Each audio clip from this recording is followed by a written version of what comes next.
விக்ரமாதித்த கதை. கதை 77. கதை தொடர்கிறது. 21 வதுகனகரஞ்சிதவல்லி பதுமை சொல்லிய இந்திரஜாலம் கற்ற சூரன் கதை. மறுநாட்காலையில் போஜராஜன் சிம்மாசனத்தின் மீது ஏறி அமர முயன்றபோது 21ஆம் படிக்கு காவலான கனகரஞ்சிதவல்லி பதுமை பின்வரும் கதையைச் சொல்லத் தொடங்கியது. ஒரு சமயம் விக்ரமாதித்தன் மந்திரி பிரதானிகளுடன் சபையில் அமர்ந்திருந்தான். அந்த சமயத்தில் இந்திரஜாலம் கற்ற ஒரு சூரன் அங்கு வந்தான். சிரஞ்சீவியாக வாழ வேண்டும் என்று அரசனை வாழ்த்திவிட்டு, அரசே, தாங்கள் சகல கலைகளிலும் தேர்ச்சியுள்ளவர். உங்கள் சமூகத்திற்கு அநேக மந்திரவாதிகள் வந்திருந்து தங்கள் திறமைகளை வெளிப்படுத்தியிருப்பார்கள். இன்று என் சாமர்த்தியத்தைக் கண்டு களியுங்கள் என்று வேண்டினான். இப்போது எனக்கு நேரமில்லை. நீராடி சாப்பிட நேரமாகிவிட்டது. நாளை உன் திறமையைக் கண்டு களிக்கலாம் என்றான் அரசன். தங்கள் சித்தம் என்று மந்திரவாதி போய்விட்டான். மறுநாள் அரசன் சபையில் அமர்ந்திருந்தபோது கையில் கத்தியுடன் உயர்ந்து பருத்த உருவத்துடனும் நன்கு வளர்ந்த தாடியுடனும் வீரம் ததும்பும் முகச்சாந்தியுடைய வீரன் ஒருவன் கம்பீரமாக வந்தான். அவனுடன் அழகிய பெண் ஒருத்தி வந்தாள். வீரன் அரசனை நோக்கி தலை தாழ்த்தி வணங்கினான். சபையில் அமர்ந்திருந்தவர்கள் அவனுடைய கம்பீரத்தையும் அஞ்சா நெஞ்சத்தையும் கண்டு வியந்தனர். வீரனே, நீ யார்? எங்கிருந்து வந்துள்ளாய்? என்று அவனை நோக்கிக் கேட்டனர். ஐயன் மேல், நான் தேவேந்திரனின் அடிமை. ஒரு சமயம் எஜமானரால் சபிக்கப்பட்டு இம்மானிட உருவத்தை அடைந்தேன். இப்போது நான் பூமியிலேயே வசித்து வருகிறேன். இவள் என் மனைவி. இரு தேவர்களுக்கும் அசுரர்களுக்குமிடையே மாபெரும் யுத்தம் தொடங்குகிறது. ஆகவே நான் தேவலோகம் புறப்பட்டுச் செல்லுகிறேன். உங்கள் அரசர் விக்ரமாதித்தன் பிற ஸ்திரீகளையும் தன் சகோதரிகளாக கருதி நடத்துவதாக கேள்விப்பட்டேன். ஆகவே யுத்தத்துக்குப் புறப்படும் முன்பு என் மனைவியே இவர் பாதுகாப்பில் விட்டுவிட்டுச் செல்லலாமென வந்துள்ளேன். என் எண்ணம் நிறைவேறுமா? என்று வணக்கத்துடன் சபையோரை நோக்கிக் கேட்டான். வீரனின் வார்த்தைகளால் விக்ரமாதித்தனும் மற்றவர்களும் ஆச்சரியம் அடைந்தார்கள். வீரனே, கவலைப்படாதே, நீ புறப்பட்டுச் செல்லும் காரியத்தில் வெற்றியுடன் திரும்பு. நீ திரும்பி வரும் வரையில் உன் மனைவியை கண்ணும் கருத்துமாய் பாதுகாத்து உன்னிடம் ஒப்படைக்கிறேன். இதில் சந்தேகம் வேண்டாம் என்றான் விக்கிரமாதித்தன். வீரனும் மகிழ்ச்சியுற்ற தன் மனைவியை அரசனிடம் ஒப்படைத்தான். பிறகு உருவிய கத்தியுடன் அவர்களிடம் விடை பெற்றுக் கொண்டு வானிலே எழும்பி மறைத்தான். அப்போது வானத்திலே இடி இடிப்பது போன்ற பெரும் முழக்கம் கேட்டது. கத்திகள் கேடயங்கள் ஒன்றுடன் ஒன்று மோதும் சப்தமும் இரதங்கள் கனகடவென்று ஓடும் சப்தமும் கேட்டன. யானைகள் பிளிரின, குதிரைகள் கனைத்தன. அவைகளைத் தொடர்ந்து கொல்லு, கொல்லு, வெட்டு, வெட்டி என்று வீரர்கள் ஒருவரையொருவர் கோஷமிட்டபடி மோதிக்கொண்டு சப்தமும் கேட்டது.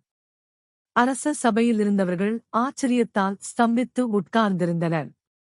ஒருவராவது இருக்குமிடத்தை விட்டு நகரவில்லை. தேவலோகத்தில் நடக்கும் பயங்கர யுத்தத்தின் எதிரொலிகள் அவர்களை பிரமிக்க வைத்தன. அவர்கள் முகங்களிலே பீதி படர்ந்தது.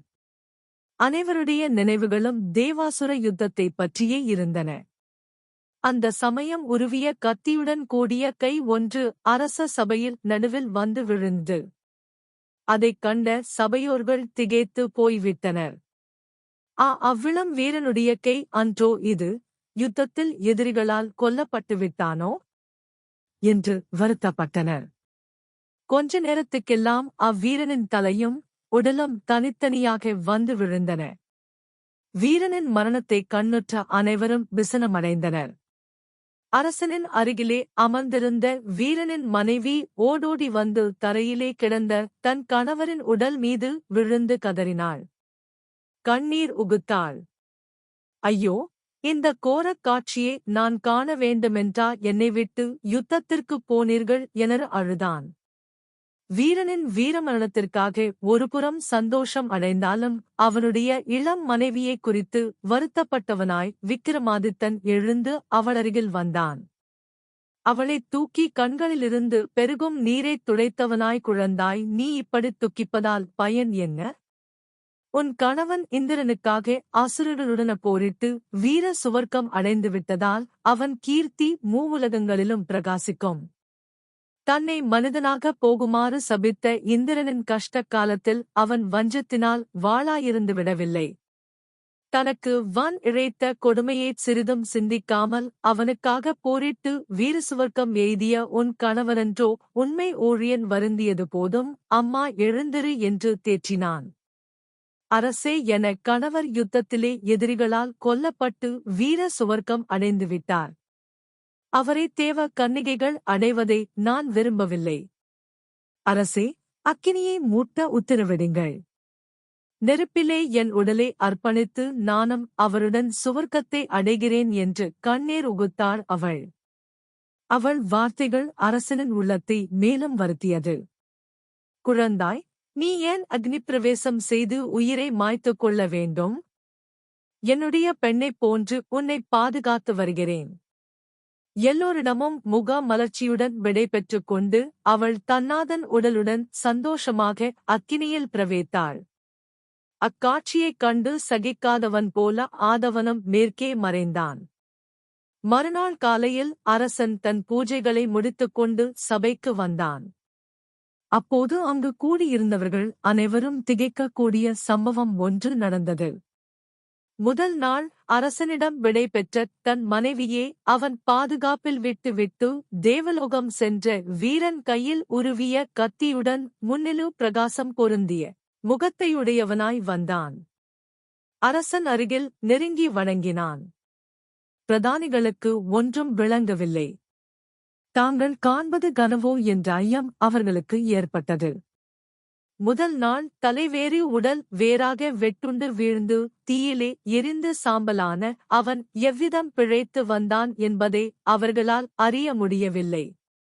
தேவலோகத்து கற்பக விருட்ச மலர்களால் தொடக்கப்பட்ட மாலையை கையில் கொண்டு வந்திருந்தான் அவன். மாலையை அரசனின் கழுத்திலே அணிவித்து அரசனை கௌரவித்தான். மாலையில் தொடுக்கப்பட்ட புஷ்பங்களிலிருந்து எழுந்த நறுமணம் சபை முழுவதையும் மோனத்தில் ஆழ்த்தியது.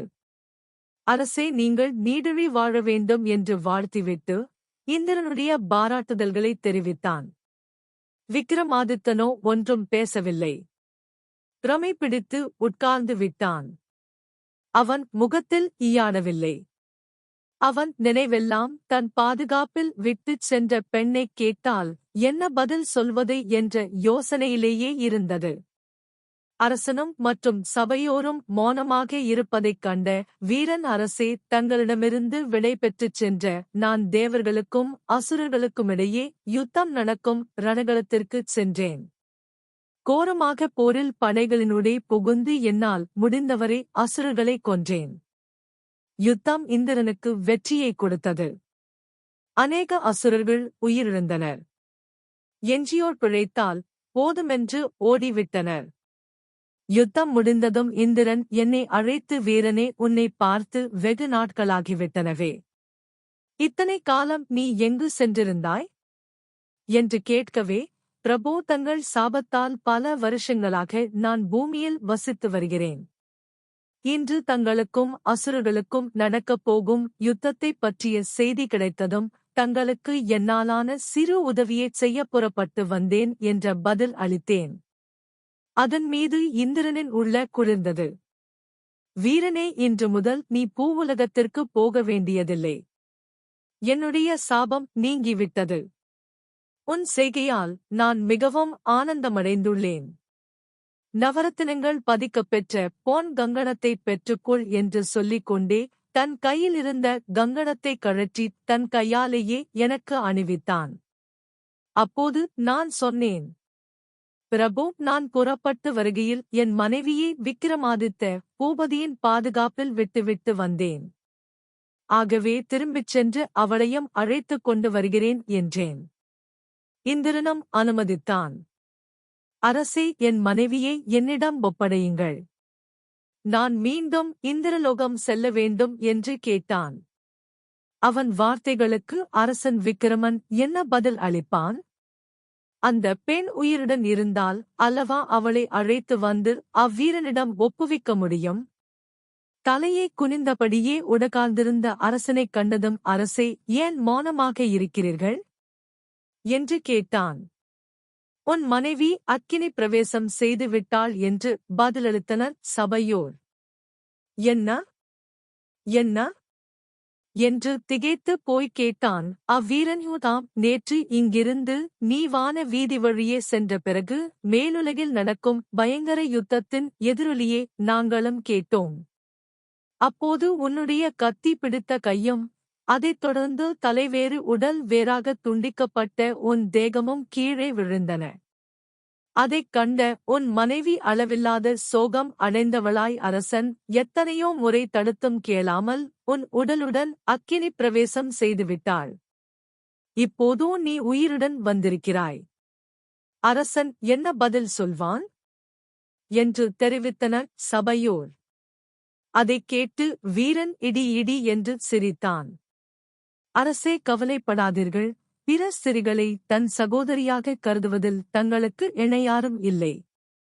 நேற்று முன்தினம் தங்கள் சபைக்கு வந்து திரும்பிச் சென்ற மந்திரவாதி நான்தான்.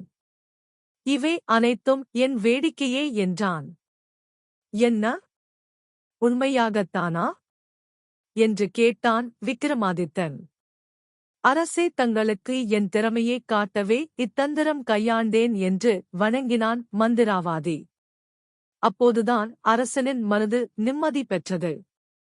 அச்சமயத்தில் காவலாள் ஒருவன் பாண்டிய மன்னனிடமிருந்து கப்பம் வந்திருப்பதை அறிவித்தான். என்னென்ன அனுப்ப வைத்திருக்கிறான் என்று கேட்டான் விக்கிரமாதித்தன்.